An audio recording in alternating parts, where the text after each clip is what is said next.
Hi mga love! So, nandito nga pala ako sa Happy Villas Piñas, sa tindahan, sari-sari store at ihawan ng aking best friend Jonah.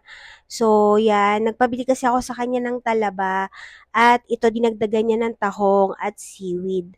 Kasi mahilig talaga ako sa talaba kasi iodine yan eh, 'di ba?